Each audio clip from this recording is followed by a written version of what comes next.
burnt cheesecake. It's also called Basque cheesecake. This is going to change your cheesecake life. So I'm making the cheesecake mixture, and it started with 4 blocks of cream cheese, a bunch of sugar, and I'm just kind of incorporating everything gradually as I go.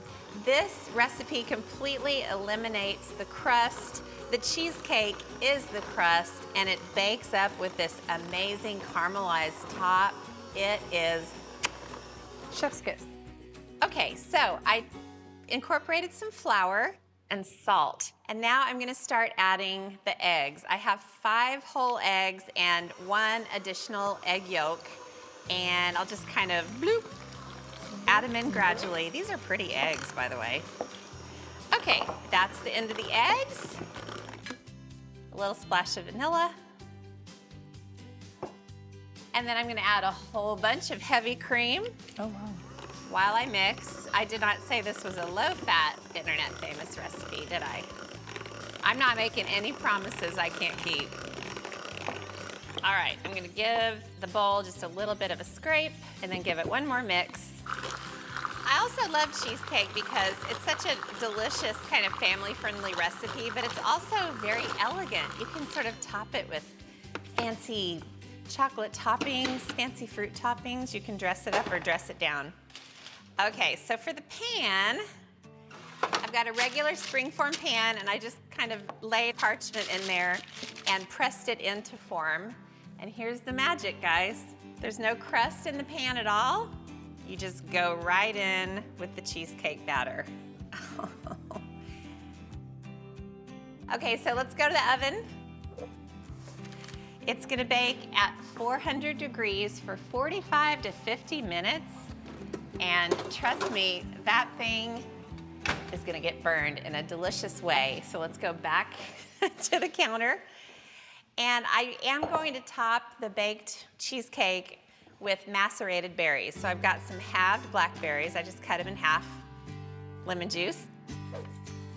And some lemon zest. Got a couple seeds in there, but that's okay. Bing! Sugar. And I'll stir these up. I'm doing them now because I want them to sit in the fridge and get really juicy and just syrupy and wonderful. And you'll see why later when I serve this with the cheesecake. So look at this now, Alex. We'll do a comparison.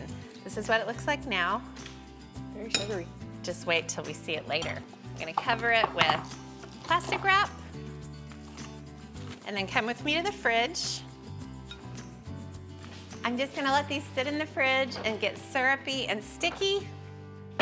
And by the time the cheesecake is out of the oven and cooled, they'll be ready.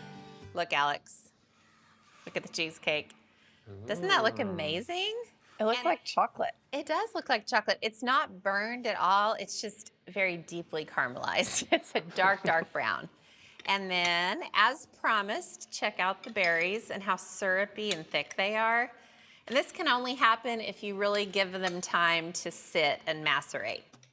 All right, so let's get this cheesecake out of the pan. See what kind of chaos we created here.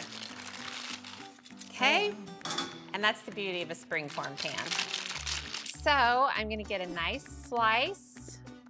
Honestly, not having to mess with a crust is such a time saver and a headache saver. Let's see if I can get this out of here. Come in, Alex, you have to watch. Wow. Wow, look how pretty it is. Perfect. It really is. How did that happen? There was almost no effort involved, just mixing. Wow. Wow, this looks good. And then, here go the berries. Ready? Oh, baby. Hi. Hello. Mmm. Basque cheesecake, also known as burnt cheesecake. Wow.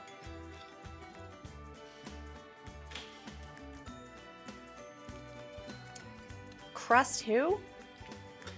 I am never making crust on a cheesecake again.